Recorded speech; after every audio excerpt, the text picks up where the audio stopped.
Good to go. All right. All right. This is live now. So we're recording another episode of Ay, ay, ay, ay, ay, ay, ay, Ay, ay, ay, ay, ay. I can't do that. I got a little bit of a sore throat. Welcome. Her sounded like it came from California. Yeah. Mine sounded like a dead chicken. That is horrible. From the Amazon forest. So mine sounds like I'm trying, but it's not working. So another episode of AI, where we discuss artificial intelligence, machine learning, aka data, right? But aka the world that we live in, right? So we really have to cover many aspects of artificial intelligence and machine learning, and that's what we've been specializing on mainly, right? We're about 65 episodes deep. I don't think we talked about a single topic over and over. But if there was one topic that we've always pointed towards and hinted towards, but never really tapped into it very often, is mental health. We haven't really tapped into the psychological impact of artificial intelligence and machine learning. But this is an opportunity to start that conversation and kind of dive in deep with somebody who knows what they're talking about. Because we can get excited about mental health all we want, but we need the subject matter experts to bring the light into it. So we have that subject matter expert today, right? We have Maya in the house. And one thing I want to say about Maya is that I have probably a short list of people. Every time I talk to them, I wish I recorded the whole conversation and published it out to the people so that way people can hear it. Maya is one of those people that I talked to, and I said, like, man, we should have recorded that hour and a half long conversation we had. It would have been a perfect podcast. We're just chatting away, So lucky, this is a conversation to have, and I know you have some interest in it, and you probably have lots of these questions as well. So what do you think, Lucky? Well, definitely, the conversation today is going to be one that's near to me because I think I'm crazy. So definitely mental health is something that concerns us all. And then, we have family also that, we all have family members that either are in the service or have been through things and struggle. And so today, we're going to cover, a very, dear topic to me and myself. And Maya, thank you for being here. Thank you. Thank you for having me, both of you.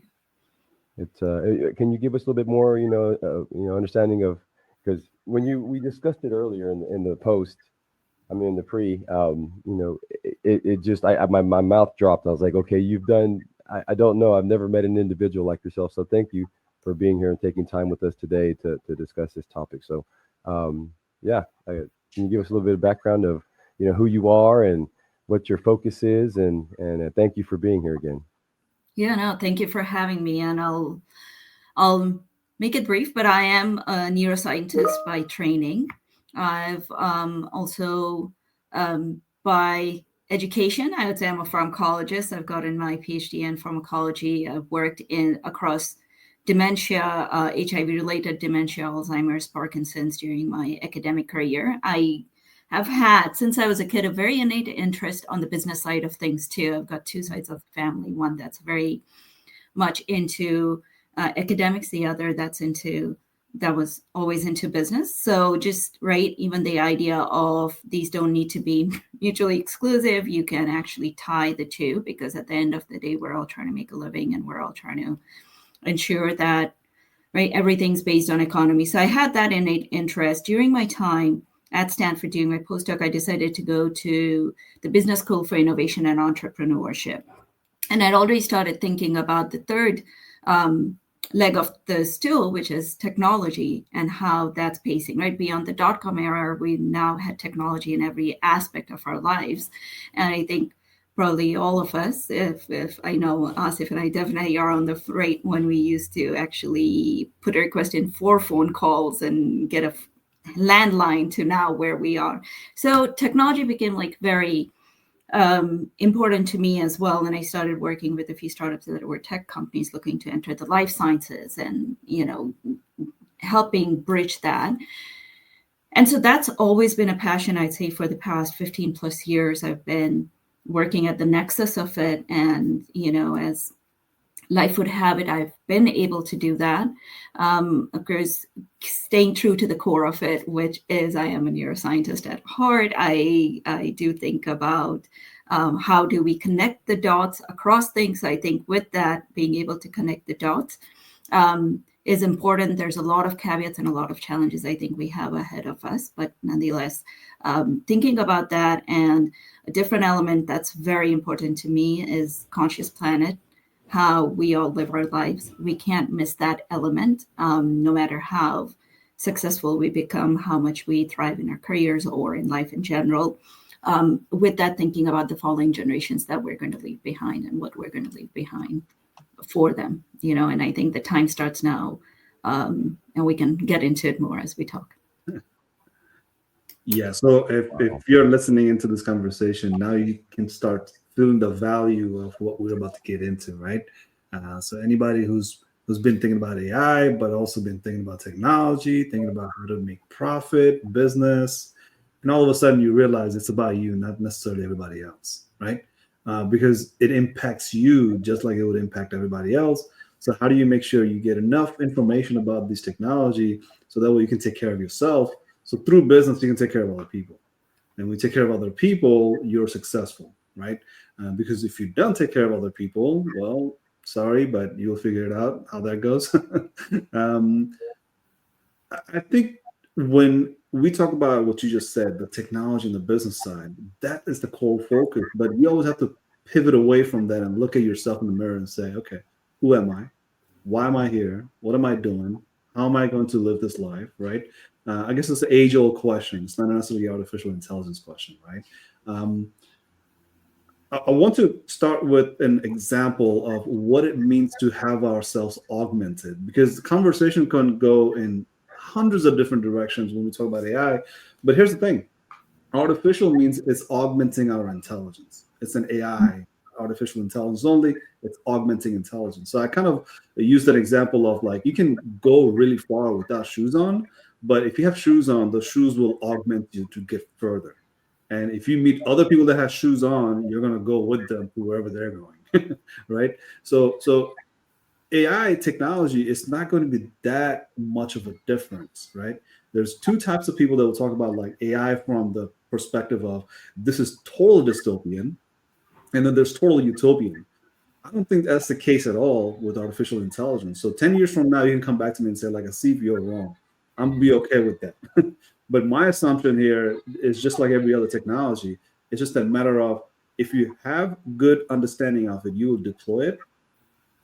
But because AI impacts the whole world, we will have to really take a different approach than any other technologies, right? So if you started with shoes, shoes been around for a very long time, right? Prior to that, we didn't have shoes. What did we do before that? Well, that's not necessarily a conversation to have. It's a matter of what happens now that we have artificial intelligence going forward. If we don't have a good grasp of it, we probably will utilize it for the wrong purposes, right? And that's the big threat that everybody's so excited about with AI is that this is harmful. This could be bad, right? Well, a lot of people think about bad as in like, I will lose my business, I will lose some advantage of the technology, but what else do I lose? And I think this is the conversations we're going to have where we talk about the fact that if you lose your mental faculty or the degradation of it, has this technology augmented us or did it augment somebody else? Or did it not augment anybody? We just destroyed ourselves using, let's call it misinformation or disinformation, right? That's the power of AI. It can do lots of misinformation. So I want to set that stage for that because when we talk about our faculties, we just kind of take that for granted. Because when we talk about Alzheimer's dementia, what an example of what happens when your mental faculty degrades. What does that do to you, and what's the chances of that happening to you, and what sort of impact it leaves in the world? And then you look at everybody else, kind of like say, like, hey, you just get older, but if your mental faculty stays sharp and very well, that means you have taken care of your mental faculties for with the right tools and the right sort of practice, right? Meditation and just being in the right group of people, eating the right type of food, all sorts of things, right? So there's a KPI that you see at the end of life, not necessarily as you go through that use of that mental faculties, right? Right, Um, right. so let's jump into it. Let's hear from everybody here. Like, where where are we today, and where are we heading with this new technology? Yeah, and I think, Asif, when we talk about technology and incorporation, right, I think it's always been a fear that we've had that technology is going to take over what we're doing, or it's going to outdate what we're doing now and how we're doing it. For instance, even when we think about the camera and when we Kodak and these businesses that we earlier talked about, that were in Rochester, New York. Like when we had those original cameras with the reels and things like that, we thought, okay, the photographers were concerned when digital cameras came into place. But then you find a way to utilize that, and photography has not gone out of practice. People are still photographers. Right. So I think there is that ability to adapt and augment even what we're doing in our day to day. We are at a juncture now with AI where we feel it's that dependency that it's creating potentially, that if you're not conscious about it, you are going to lose that human connection, because our entire dependency is going to come to seeking answers easily through, right, something that we have created but now is teaching itself, right? The algorithms are, so it's similar to us as human minds. All three of us have had different experiences. We've got different data inputs into our neuronal networks. We've got, right, different trigger points that are going to start an algorithm within our brains that are going to allow us to react probably in different ways, right? All three of them. And I think it's the same idea that applies to AI as well. As we think about it, is it's really it's a real great place to be for us today because the possibilities are immense. It comes down to, how do we progress with it? Do we lose that human connection? Do we take that responsibility? Are we even ourselves conscious enough to think about it and see how it's going to impact, right? And there's just a quick example. It was the example recently where, right, we heard the sad news of someone committing suicide because they were talking to AI, right? AI bot, and they had a relationship there.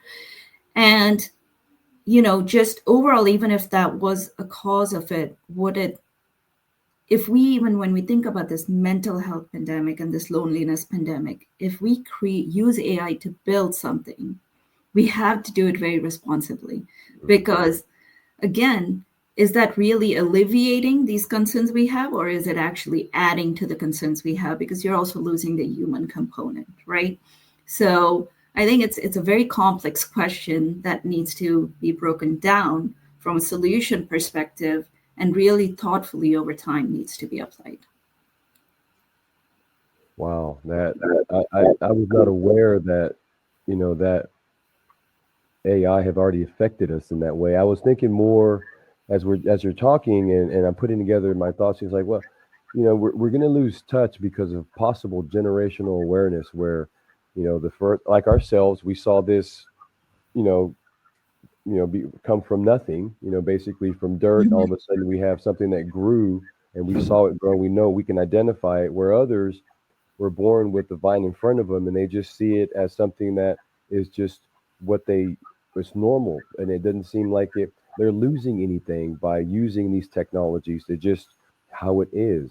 And so, but having someone, already, that's a horrible thing, and it brings a lot of awareness that we've got to start, being more responsible and how we handle these technologies. AI as a benefit, the way when we started is, there's different ways that you look at AI. Of course, you can get the life imitates art. We have cyborgs, or the reality is, if the true benefits, if AI is used for health, then there's going to be but positive. What I feel is, well, I don't know. I've written some things where I question myself too, but for the most part, if it's helping us in a positive way, helping us with our health, the AI is definitely, it shouldn't be where people are scared of it. It's going to exponentially increase our understandings of why we are how we are, and people like yourself, can bridge that gap between technology and medical health. And so, how are you bridging that gap? If you don't mind me asking, what are the things that you're working on? Yeah, so for me, the first part is building that awareness, right? Is talking about it so that we can build that awareness. The other piece that I've done, which is actually not necessarily related immediately to technology, but takes us back to this component of ourselves, is I've been a meditator all my life. Of course, yoga was introduced to me at a very young age. I've been asked to start thinking about teaching yoga since I was 16 by mother, and I finally took that step because, right, and it's amazing, lucky, in terms of even being a student of pharmacology and physiology, working with pharma, biotech over the years, working in academia. I've got, right, a spouse who's a scientist. So this is consistently what we're thinking about. But in that time that I've been training and focusing more on how my body functions, I've learned so much. And this was a topic that Asif and I talked about previously, is if there's so much without technology that yogis could understand. With technology, you're right, we shouldn't be fearful about it. But with that, and of course, that's aided us in understanding the human physiology, our anatomy, and all those different pieces, right, over the years. But to me, right now, it's more about building that awareness of, as we understand, the thing is, as we understand more, we realize how much we don't know, right? It's you go and talk to a scientist, that's what they're going to say, right? We go down, like I said, I started at working on Alzheimer's for my thesis. I started thinking about the whole big problem, right, of AD. As we start going into in our thesis, as you start digging into a cell, you start digging into a protein, you start digging in. So there's a whole macrocosm inside that. So you think big picture, you go in and you realize there's a whole universe under it. So to me right now, it's really about, one is understanding myself more so I can, right, truly see how things are impacting me. Other is also luckily the ecosystem I have around me is very tuned into it as well. So it's working with them to also bring this level of consciousness so that as we think about how we incorporate technology into our day-to-day lives, or when do we disconnect and when do we connect to technology? How much dependency do we have on technology? When do we decide that we actually need to bring that, let's say, human wisdom or our thinking into it? That has become extremely important, right? The other piece that just in day-to-day dealings I'm seeing is a big generational gap. So you're right, people that the next generation, as you guys define the natives, right, and the immigrants, the natives have been born into it. But the component that's missing is, again, in my mind, this idea of technology aiding us, in many ways augmenting them, but taking away the life experiences that perhaps our generation has or the previous generations have had, So my quest is also, and I've been trying to work through this puzzle of how do we get the native immigrants to understand, the digital immigrants to understand the digital natives, because there's a huge gap. Whether we look at the life science industry, whether you look at even within your family, the day-to-day dealings, right? So the idea is, how do we bridge that? How do we make it translatable for both generations? Because I think it needs to be a two-way street versus just the immigrants understanding where technology is going, because we need their wisdom to inform it and to guide the next generation into it. But we need them to be open to listening to the next generation of what is possible and why technology. I want to hit on a few things, but I think we're getting to a point where we can actually, draw a complete picture here, right? Because what you just said right now is that you have to communicate, but you have to know how to communicate, right? And communication is what bridges the gap, right? If I communicate with Maya, I just communicate with Maya. But if I communicate with Maya and everybody that knows Maya and then everybody that knows me, now I've communicated in a different sense. So I'm bridging the gap, not just between me and Maya, but me and Maya and the network, right? There's lots of nodes out there that says, you know what? I know enough, but I don't know who knows enough to tell me more, right? That's where your known unknown comes in. Because we talk about all the time in our workshops is that known unknown, and then there's unknown. The reason you see many of the spectacles today that are kind of sitting on the edge saying like, we're not really ready to jump in is because of this fact that they know enough to know that there's a lot of unknowns. But the unknown subconsciously hold us back a lot more than we can think of. Because if we knew how to tackle that invisible enemy that we haven't met yet, we sort of get to know the fact that there's a known unknown now. It's not unknown anymore. If I knew how to tackle that invisible enemy, what does that invisible enemy look like? It's that hardware that I haven't seen before or heard about before. Now all of a sudden it shows up as a choke point. So if I was to invest into an AI, all of a sudden that AI is not working because of this hardware, this unknown hardware. What do I do next, right? So bridging the gap to me comes down to that unknown. As in, like, look, what is unknown to you, to somebody else, it's a known, right? But you have to know those people. You have to talk to them, right? People that has these unknown literally on their daily lives happening, they deal with it all the time. And if you don't talk to them, if you don't communicate with them, you will never move forward. It's just that you have any problems there. I'm just saying you will not, because even I won't, right? If I had to leave my house right now to go to the grocery store, I'm gonna go. That's a known unknown for me. Unknown to me is going to the space, to leave my house and go to the space, get on the rocket ship and go to space.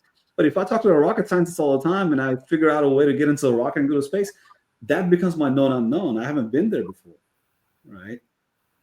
So one of the ways that conversation kind of goes into more and more of is that you hear about AI all day long, but what you don't hear about is your human intelligence, right?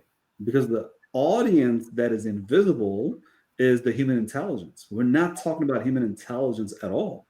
So when you use certain terminologies like, neural networks, and you're talking about the facts that are known unknown, well, these are the same problem that AI has, just like a human brain does, right?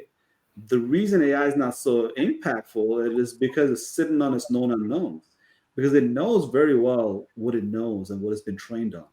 What it doesn't know is that known unknown, and definitely that unknown, correct? It's the same problem with AI, just like it's a human intelligence will have the same problem. We'll sit on the shelves until we know somebody can walk us through that, guide us through that process. So Maya, when you said like, I do yoga, but now I'm going to teach people how to do yoga. It's like I'm meeting that rocket scientist for the first time who's going to walk me through the rocket steps and then take me to the space, right? Show me how to do yoga. So these human intelligence and artificial intelligence conversation really is like looking internally at yourself and say, how do I operate? And what are the deltas between me and the AI, right? What does my brain do in order to take in information? Well, let me use some of the terminologies that we always use for AI. AI needs sensors. AI needs data collection point. Mm-hmm. Does your body have the same? Absolutely. Let's just use that word. I think we don't get over that. So, exactly. Because the other one, I was like, no, I can't do that. So the point is, your 5 sensors data collection point, and these data collection point is unstoppable. There's no turning these things off. With AI, if you want the same results, well, we have to work towards that, because AI, there's a point where AI does not turn off. Yeah, we'll talk more about that, but I don't think we can talk about it here today. But the point is, your brain is literally been collecting using those 5 collection point of data which is your tactile senses, your auditory cortex, and your computer vision, which is look at your eyes, right? Your visual cortex, and then you have your taste buds and your smell. These five senses are continuously is collecting data and processing those data to get you to a point of making a decision. And this blows people's mind away all the time. We make about 30 to 35,000 decisions a day. And we've been making those decisions every day for as long as you can think of being conscious. Mhm. So if we were to think about the human intelligence, say, how would AI, mimic that? Well, you kind of get the comfort of knowing that AI is not there yet. And because of AI's unknown, AI will not get there tomorrow. But even if it does, because of the infrastructure that we know of how AI works, we know how to control it, right? Um, I will not talk about AI washing, all this AI hypes, all the lies about AI. We'll just put that aside, pretend like it doesn't exist. But if you understand your spinal structure, like how your spine is the central highway into your brain and how that's central highway to the rest of your body, you will say, well, does AI have that? Well, if AI doesn't, how would it operate? Right? So all these things combined, just by understanding our body, we get to understand AI in a different sense. To me, that has been the most rewarding aspect of artificial intelligence. Because when you talk about technologies like cybersecurity, you don't care about your body that much. You don't care about your body when you talk about cloud system, blockchain systems, or because I talk about cloud blockchain like on a daily basis, but nothing excites me as much as AI does because AI is literally trying to mimic who I am. But if I know enough about myself, I can get to learn about AI. Cloud is not the same way, right? Cloud is like either you know cloud or you don't, right? Go figure it out, maybe. But if you understand your body a little bit more and you understand AI, I think we will come to a total different conclusion about AI. And Maya, thanks for hitting on those points because these are my favorite topics, and I love talking to you about these things. These are so exciting. Yeah, and I think we generally, right, we don't talk about it. We talk about technology, we talk about AI, we talk about us using it. But like you said, I think that's a very valid point, and I think an important one is that this is where we've truly brought something that we had only imagined about to life. We are actually mirroring our brain in these systems, right? You've got your neural networks, you've got your nodes, you've got the edges that mimic the synapses. We are literally trying to put our neurons on a plate or in a chip and say in systems and say, hey, actually do all this computing that my we can do it. So we're creating in a way, if I may take it that far, it's not just artificial intelligence. We're creating, right? At the end of the day, we're going towards this where we're saying, oh, there's going to be these AI driven like bots that we're going to create, or we're going to mirror ourselves. There's going to be an army of us that we're going to generate. And that's the direction we're heading in. And I think it's now that we have to take the responsibility. We've gotten some use cases. We've gotten open AI use cases. We're using generative AI across different industries, including the life sciences. But then it's an idea of as we scale it, as we get more information, as we compute more information, as we think about other use cases, right? How are we going to do that in a manner that is responsible, that is ethical, right? How do we deem what is responsible, what is ethical? An example here is what we just talked about is someone who's talking to fill in their loneliness is talking to a bot. It helps them. But now when the person's passed on, we're blaming AI. Was it the AI? Was it the person? Would that individual need guidance? How do we? Yeah. And when we talk about technology, because this is a very strong area of passion for me, is we need to bring digital technology into helping, right? Into healthcare. This dependency on drugs is not something that needs to continue. We need to have other modes of providing care. And if we are going to use day-to-day technology, when we think about holistic care, why not incorporate that? But then again, as we build those out, how do we truly know? Now, the positive, it has the power of customizing, right?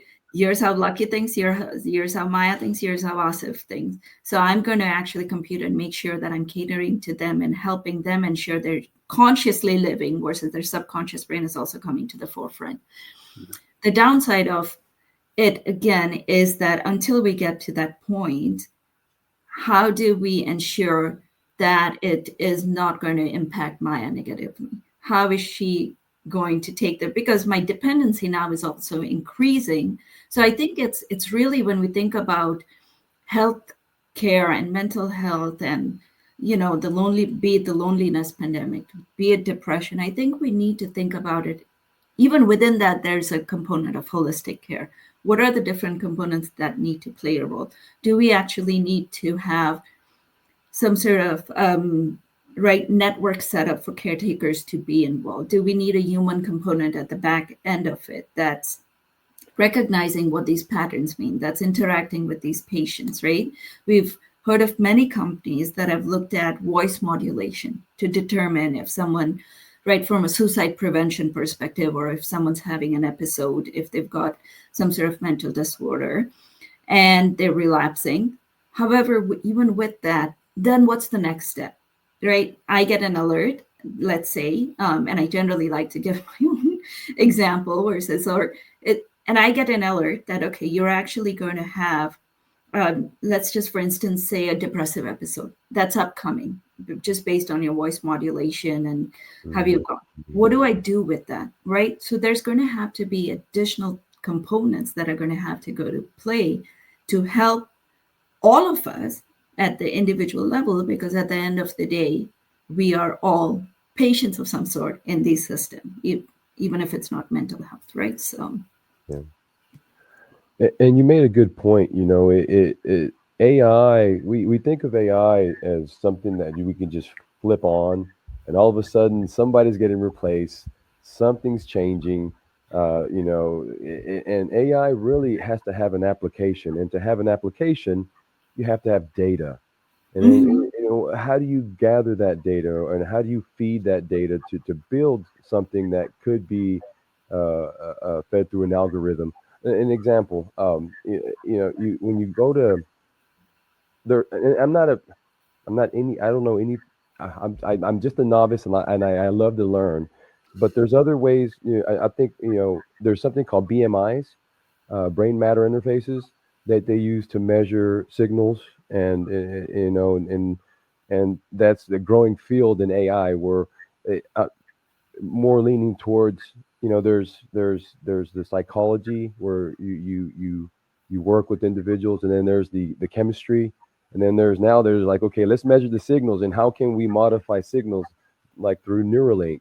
There's a huge, are we going to become cyborgs at one point, or do we become more soft? Do we understand that not everything has to be done through a pill, like you said, through there is a where the person, so through socialization, through some kind of support that maybe is closer to what we need, other than maybe getting modified somewhat. And so I think if you were to ask Elon Musk, he'd be like, you know what, I can put a Neuralink on you. If you feel sad, we'll press a button, you feel happy. Is that a possibility? Do you see that one day, or is that just something that me, as from the outside, I'm just wishing for? No, I think it's definitely a possibility, right? Neuralink, Synchron, all these companies are trying to do it. And I think there is a possibility. Again, I mean, I wouldn't have thought in my lifetime that AI would move so rapid. I wouldn't have thought, even about a decade ago, that we were going to be where we are today. So in that sense, it is a possibility. I think there is, again, a lot of good that can come out of it, right? We're helping paralytic patients who couldn't move, who have a lifetime of debilitation. Now, through these technologies, we can help them. We're trying to work on, okay, through the neuronal signals, can we give a signal that allows their body to actually have movement, right?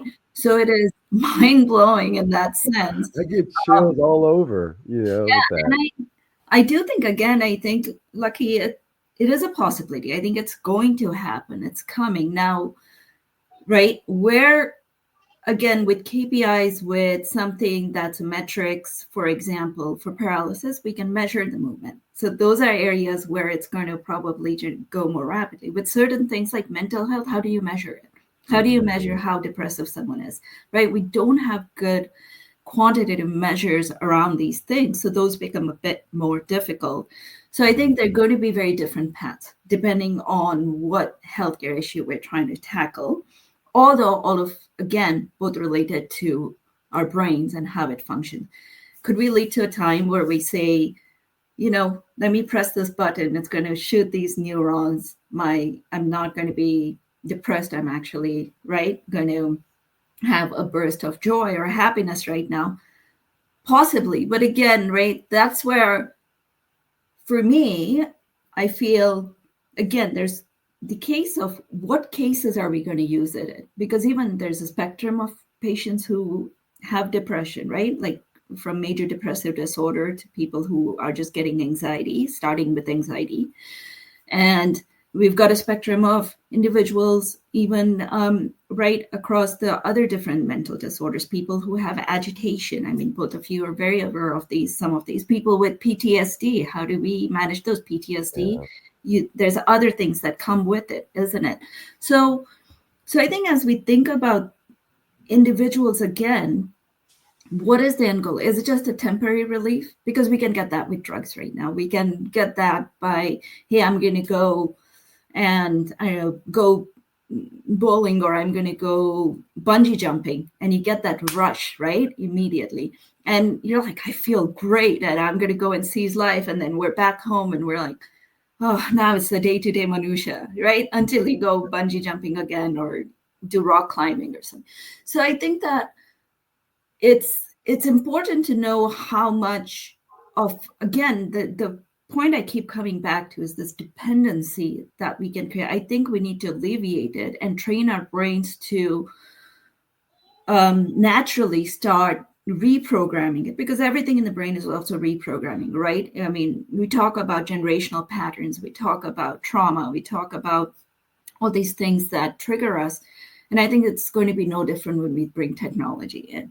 It's about not that immediate short-term results that we're getting from it, but how do we reprogram our brains to be sustainable, and for us to, again, I keep going back to the term consciousness, because we do need to be more conscious beings. I think even, right, we use such a small part of our brains to make conscious decisions, and the decisions that Asif said we make in a day, a lot of them are subconscious, right? I might be walking and take a pen and put it away in the case because somewhere I've got this slight OCD of organizing things, but it might not be a conscious act. I took the pen and put it. It's just something, I saw it, I put it. Meanwhile, I'm consciously focused on what's the other thing, which is I need to log into this meeting. So I think that's the fear. I think we haven't figured out all the nuances of the human brain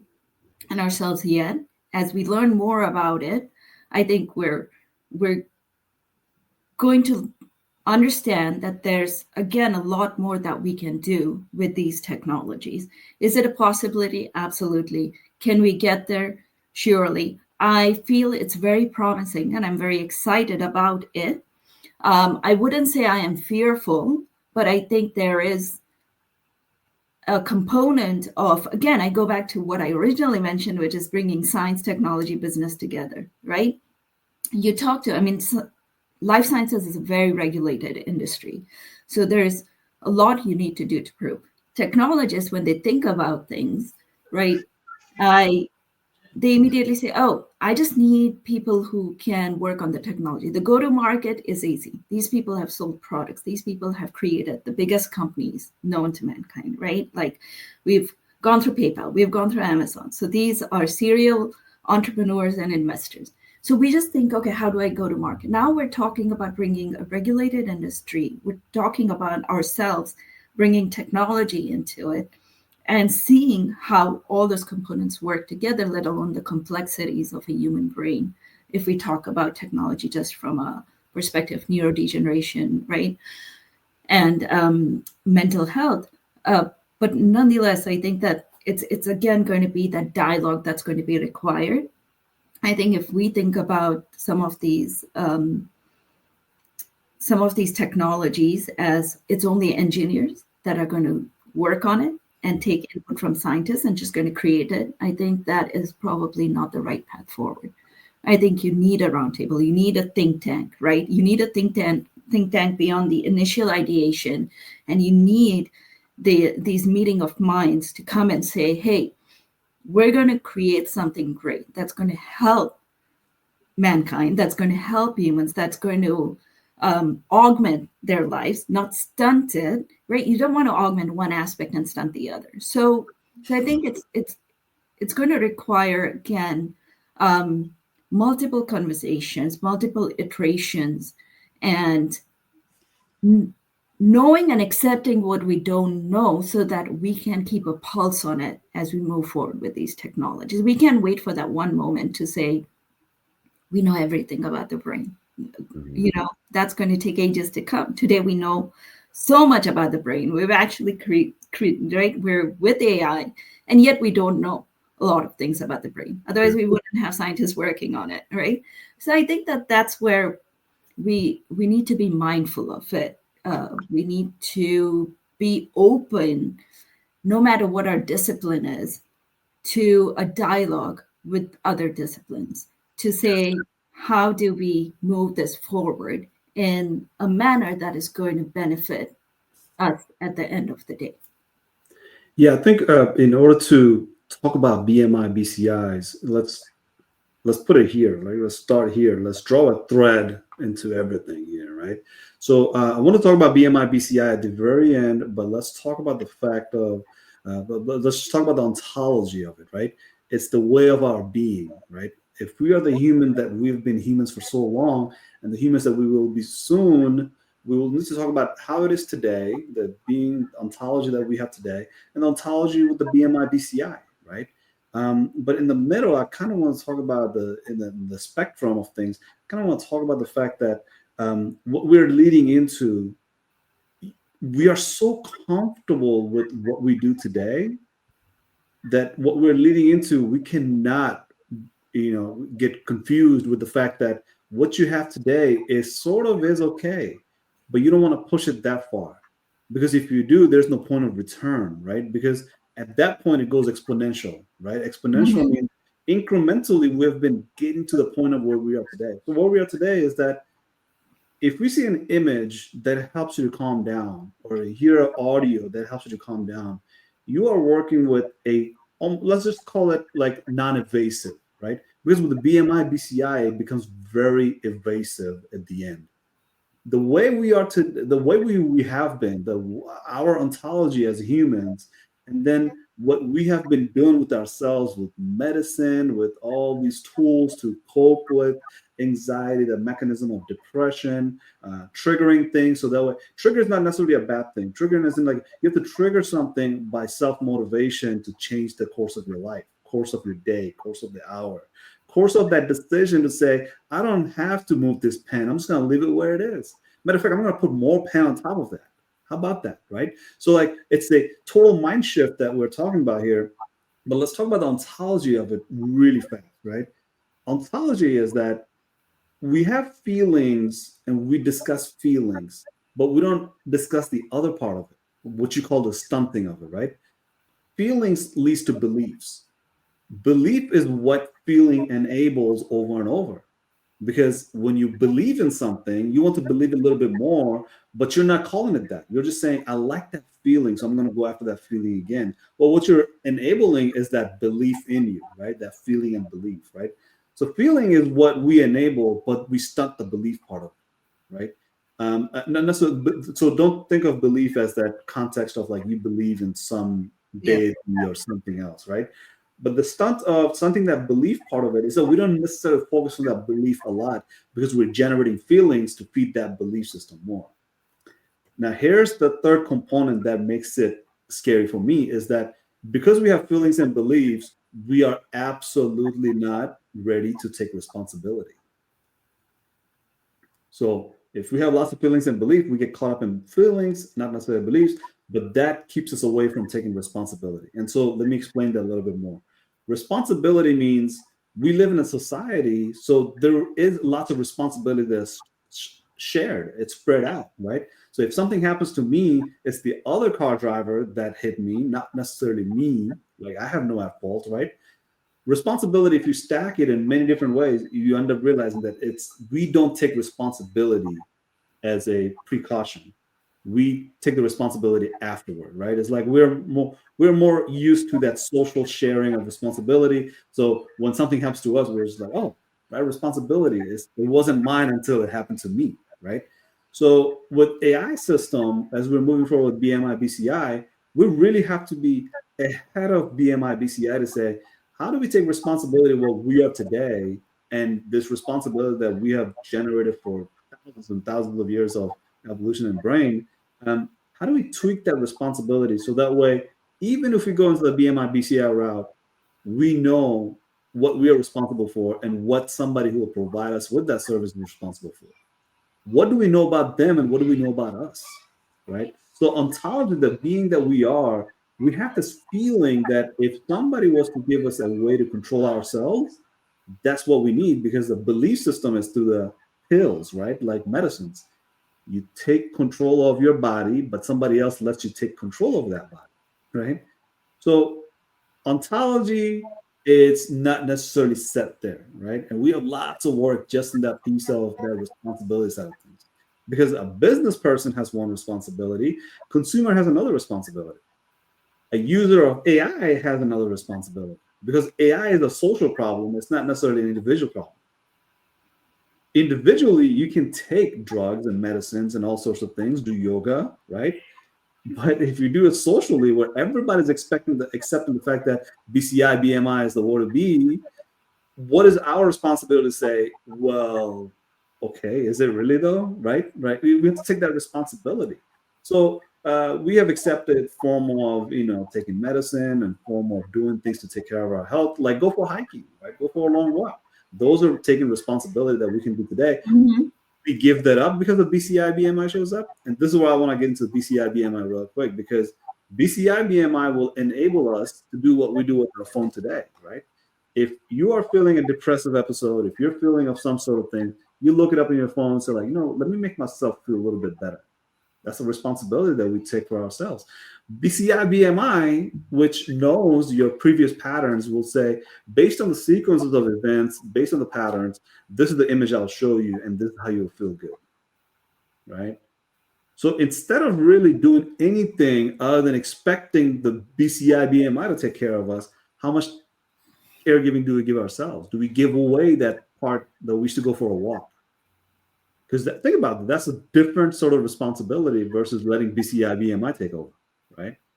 Excuse me, BCI stands for brain computer interface, right? BMI is the other one. So BMI has been around for 30 some years. So when I exponential, this is what I mean by exponential. Because it's been around for 30 years, and because the hardware, software, and data is coming together 30 years later, all of a sudden you will see an exponential growth that will come to the market overnight. How much of it do we really want to outsource to somebody else or say, when it comes in place, I don't think about it. Just give it to me. I'll use it. Right. Should you learn about AI a little bit more? How AI can manipulate, how AI can do data sabotaging, data poisoning, and so many other tricks that AI has. Well, if you feel good, does that mean that's the end of all? No, you have to really understand how it is that it can do other things that you're not necessarily in control of, right? But you have to be responsible for it, right? So I'm going to leave it at that. I kind of want to put that into the spectrum of discussion because there's a whole lot to unpack, but ontology is a giant topic in large language model today. But we really have to take responsibility for I just want to crack a joke here. I don't take responsibility for anything in my life, good or bad, because I blame it on my ancestors. They set the motion in place. I'm just suffering from it. So, as an ancestor of the next generation, I would like to say that I want to kind of take responsibility so that way they live a little bit of better of a life, no matter what AI technology that they adopt to. But I want to take responsibility for them, knowing that they're going to say the same thing about me. I just had a horrible ancestor who didn't do the right things. so, so yeah, that's my thought on BMI, BCI. I Yeah, right. appreciate The generational stuff that he said we blame it on is, but Lucky, any thoughts that you have on it? And the mic is on mute. I think it's on mute. I'm sorry. That's sorry. You hit it right.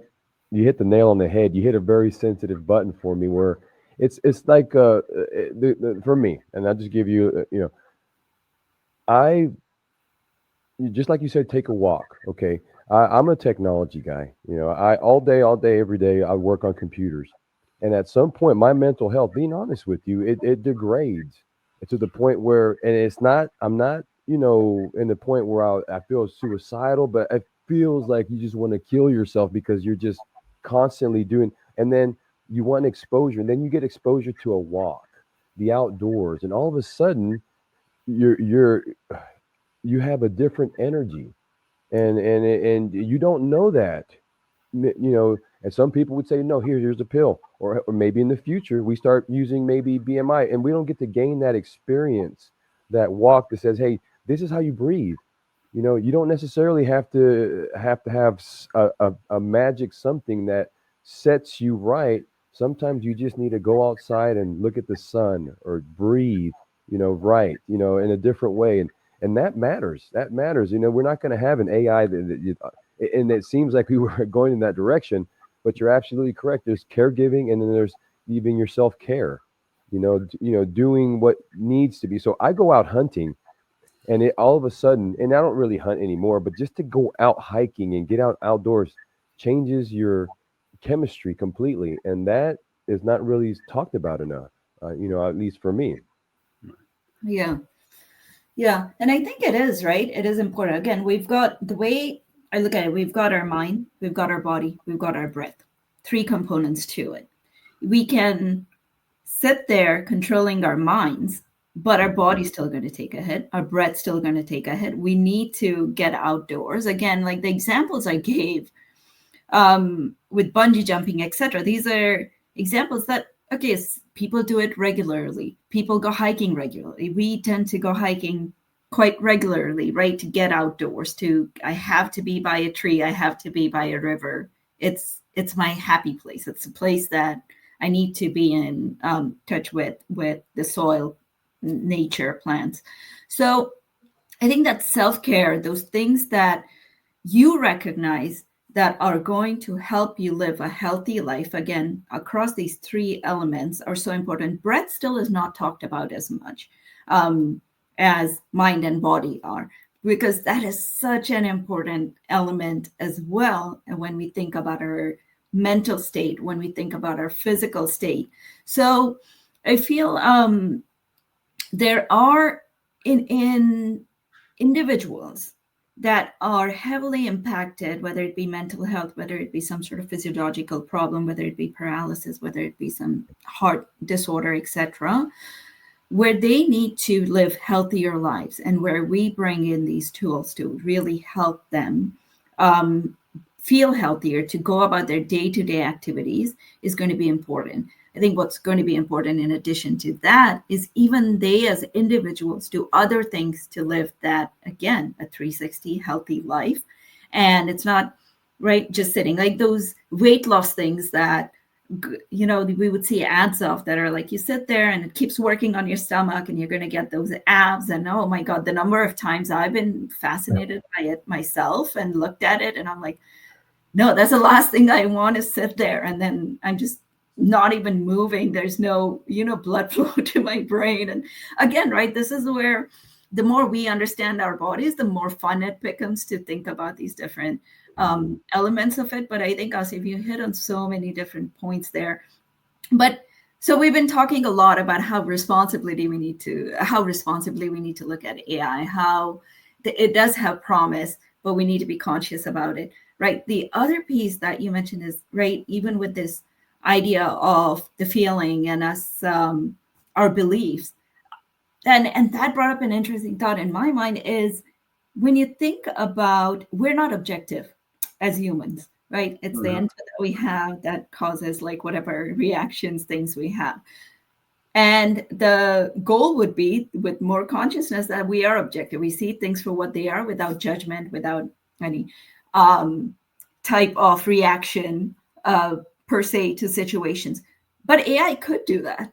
So the positive is you putting data inputs, you're running an algorithm, and it actually has more ability to do that because it doesn't have that generational stuff. It doesn't have anyone to, right?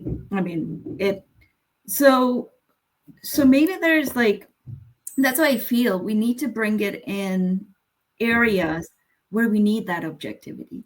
We need to bring it in healthcare. We need to bring it in areas where we need to augment an individual's health, not stunt it, right?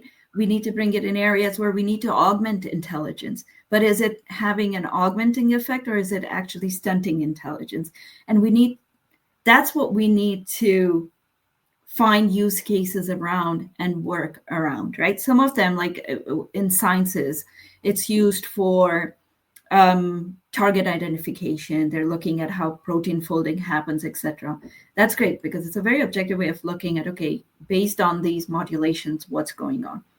Now, if I say, let me actually figure out that, okay, how do I think about things and let it tell me how I should be thinking about things.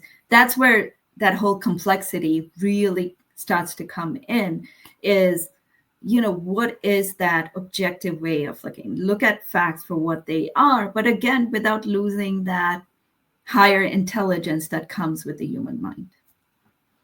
Yeah. So we talked about a unknown unknown, right? So this is the point of the discussion where I introduce you to smart AI community. Yeah. So we've been doing this podcast for a very long time, and we said finally we have to do something more than just a podcast. Why don't we develop a community of people that are specialists, right? That's what we do in this podcast anyway. This podcast is full of specialists that are not necessarily AI subject matter experts.